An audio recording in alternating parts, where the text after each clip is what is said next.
First addendum story between Artesia, New Mexico and Abilene, Texas. As told to you from a hotel room once we got to Austin, Texas. Please note that I had just finished driving 1,541 miles, so I sound a bit exhausted here. Between when we left Artesia, New Mexico, which is where we saw the Carlsbad Caverns, to go to Abilene, Texas, we were driving down some country roads, and we finally were in one part, maybe about halfway through that evening drive, when we were on a divided road, and we were driving along.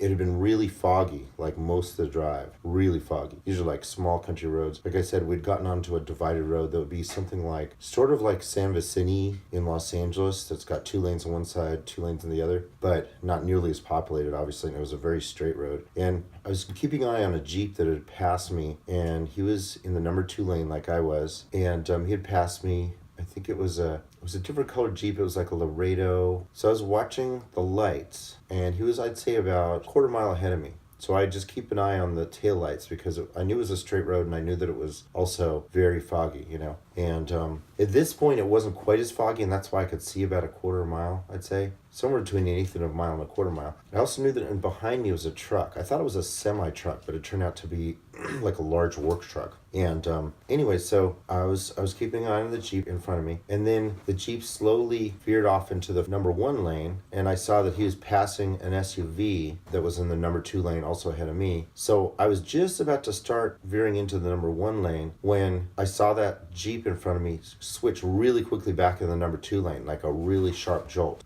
And what happened was, as soon as he moved, I was trying to figure out, well, was he going to hit a cow, or was he going to hit a parked car, or was he going to hit something in the road like a couch or something? Because he moved out of the way so quickly.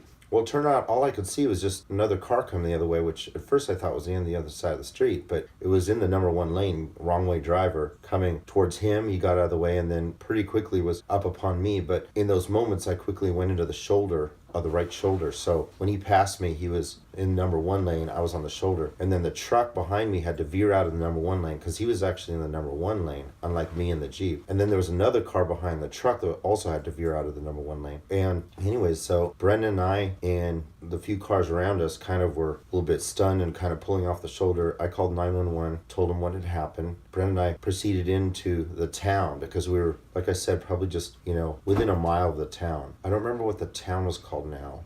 It was one of the last towns you could be in the very southeast part of New Mexico. So we drove into the town. We kind of just parked for a second, and then I turned on my scanner, and I could hear some calls going out. And then we turned around to see, like, did he ended up hitting anybody or anything like that? And as we were turning around, we went back out of the town going, I guess it would be westbound. And we saw on the side 2 cars that pulled over a silver truck, 2 police cars, and they had all their lights on and everything. We kept on going just out of town to see, like, where this had all happened. We were on the other side of the road just to see had anybody been hit or anything like that. We passed the mile marker where we knew we were, which was between mile marker 99 and 100. So we knew nothing had happened there. Turned around and came back into town, and then we stopped and talked to the police that had pulled over the silver truck. I asked the policeman, we were on the other side of the road, kind of parked, and I asked the policeman, he came over to me. I said, was that the wrong way driver? He said, yep. He said, after you called, we looked around for him. We saw him wobbling around in the town, and so we pulled him over,